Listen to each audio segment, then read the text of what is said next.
YouTube? This is Dude here. So I made a video a little while ago called "What's it like to be a paintball referee?"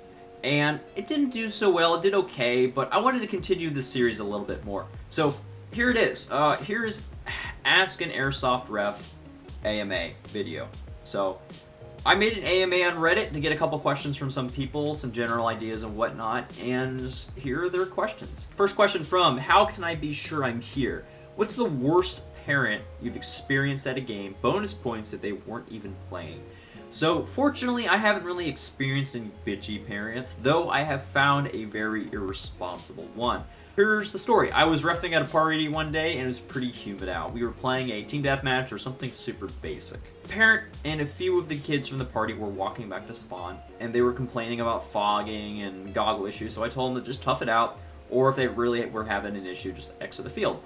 So as I'm walking back to the parents' respawn, I see this dad with his mask completely off, and he's helping the other kids wipe down their masks as their masks are completely off in the middle of the game. I was so flabbergasted, man, and I had to yell at him like, "Dude, put your mask on! Put your mask on in the middle of the game!" And I had to yell at them and give them like a huge stern talking to. It was really bad. Next question from Cool Dude 007. When chronographing players' replicas, which one has given you the biggest facepalm so far? Springer, some clear CO2 pistol that shoots 500 FPS, M4 with a dozen attachments, etc.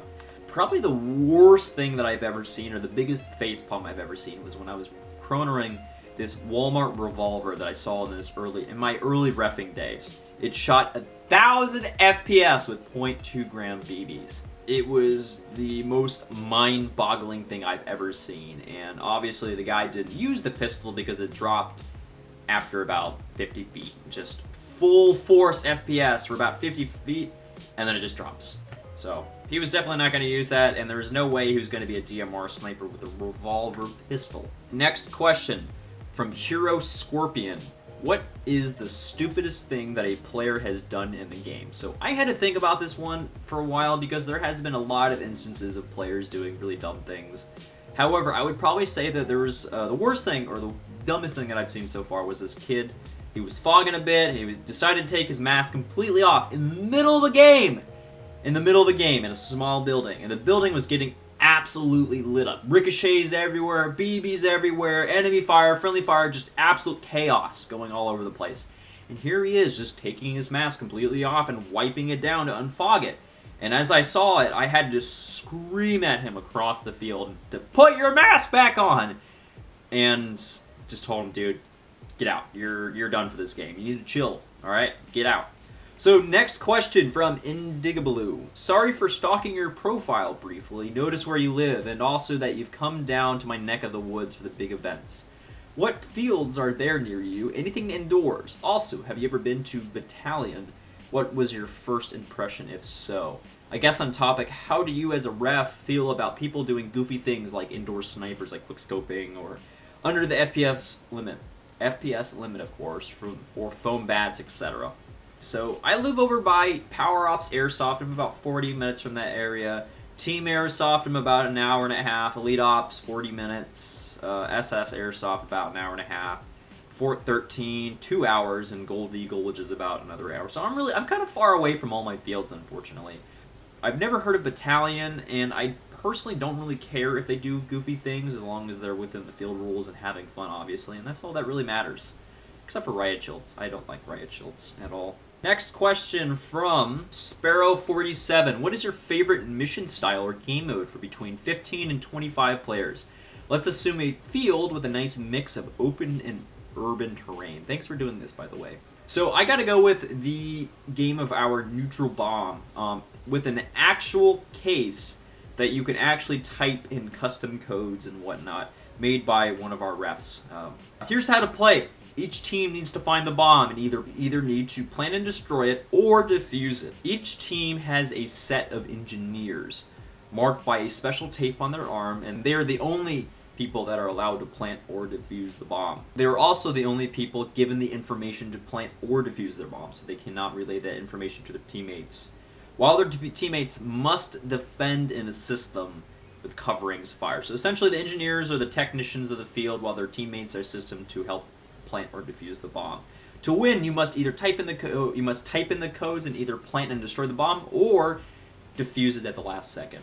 Game mode has a relatively high spawn pool to give a team an advantage so they can move up so the game doesn't just become another team deathmatch. Semi-only with the exception of LMGs and potentially SMGs. LMGs and SMGs can burst fire, no just holding down the trigger and spraying. Bomb codes. In order to plant the bomb, you must enter the user and password. Enter the username, enter, type in the password, enter. After that, you must enter a number between 1 and 20 until you get the right answer, or the right number. After that is completed, you have 60 seconds until the bomb blows up, or to defuse it. To defuse the bomb, you must enter the special defusal code. So, to plant the bomb, enter the username, enter the password, enter, type a number between 1 and 20, figure it out from there. Plant the bomb, and if you wanted to defuse it, type in the special defuse code. Next question from Scroopy Nooper Did. I'm not going to finish that last part. Everyone asks about the worst. I'll ask for the best. What is the greatest play you have ever seen? What makes a team good? Is it communication? I bet it is.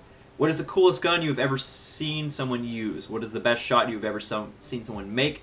And what game do you think was the best you've ever repped and why? So the best play, we were doing a game of capture the flag where the flag was in a bit in front of the enemy base and you have to pick up the flag, wave it around, and put it back down and win the game.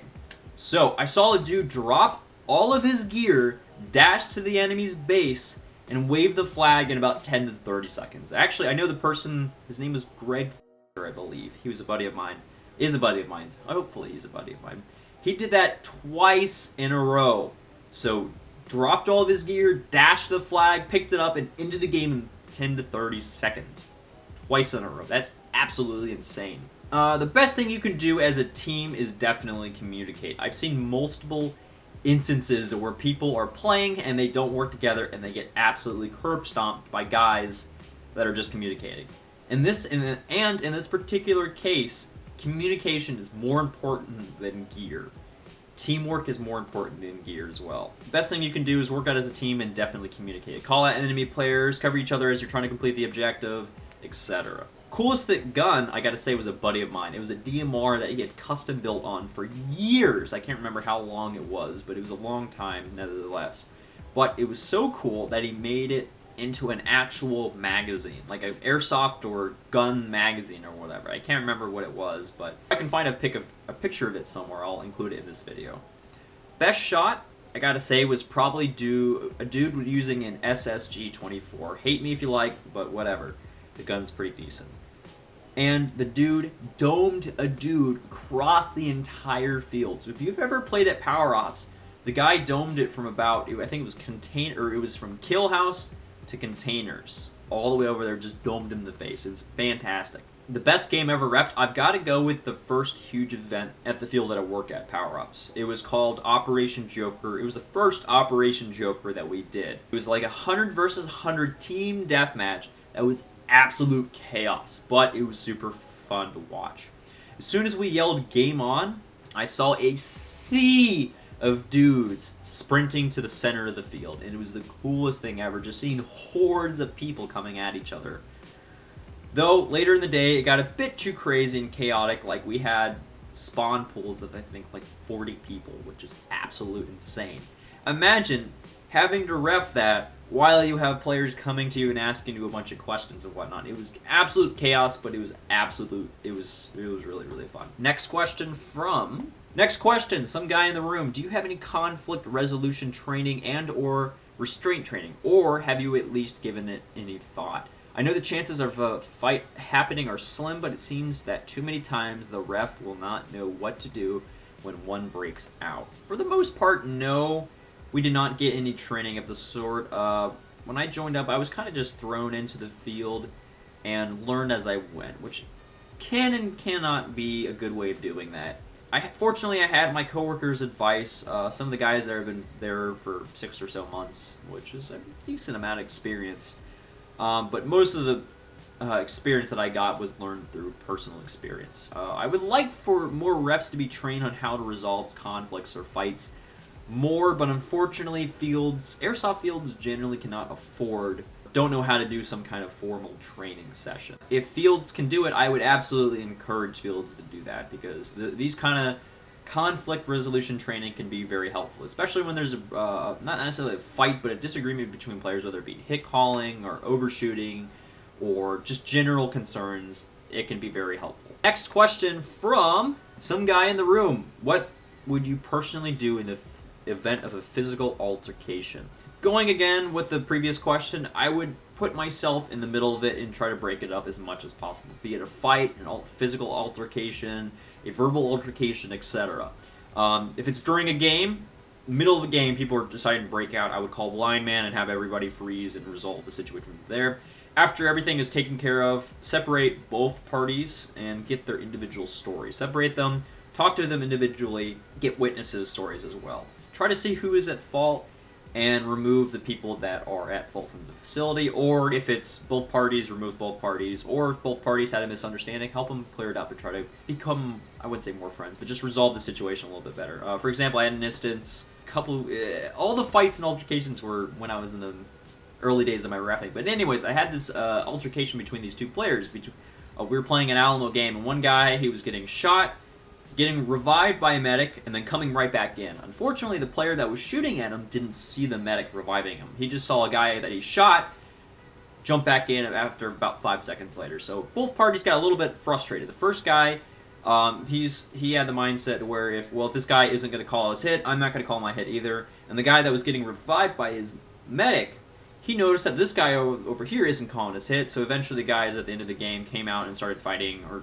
almost broke out into a fight. They had a verbal altercation, but fortunately we were able to clear the whole thing up, and the two guys ended up becoming friends after.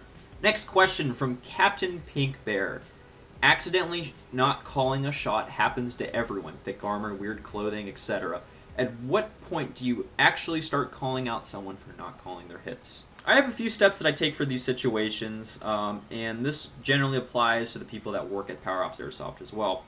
So let's say somebody's getting complaints, or I directly see somebody not calling their hit. I take note of that player, and the next opportunity that I have, be it next game or later down the road, I spot check the player, meaning I get my pistol or rifle or whatever, I shoot the player, and see if he calls his hit. If they shrug it, I immediately go to the player and talk to him and be like, hey man, I saw a BB hit you, this is where it came from, etc. Or maybe say, hey man, I shot you with my pistol or my gun, because I noticed that I saw BBs bounce off of you, and I wanted to clarify whether or not you were actually calling your hits.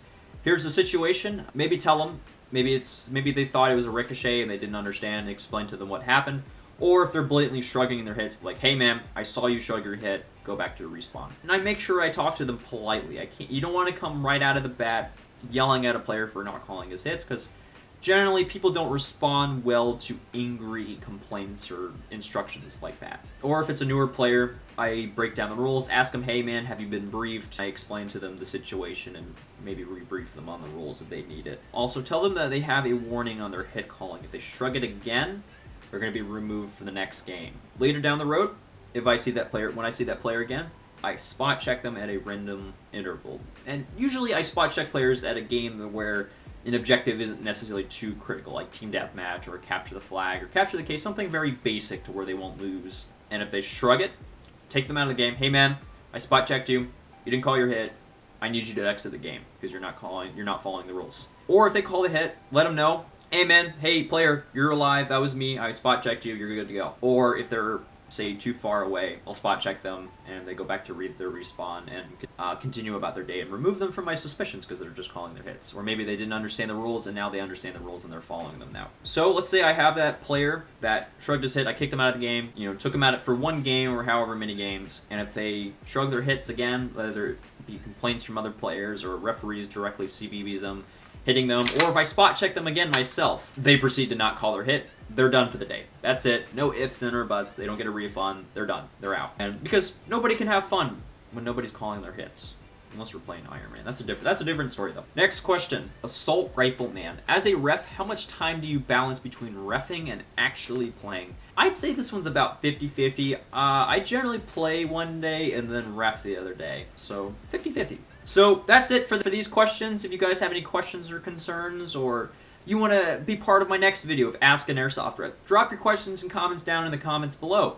and I will get back to you guys as soon as I can. Like the video if you liked it, comment if you want to hear more from me, or you want to get a response, or you want to be part of the next video. Hit that subscribe button if you want to see more content like this in the future, and hit that notification bell if you want to know when my videos come out when I upload them. Thank you guys so much for watching again, and I will catch you guys in the next video. See you later.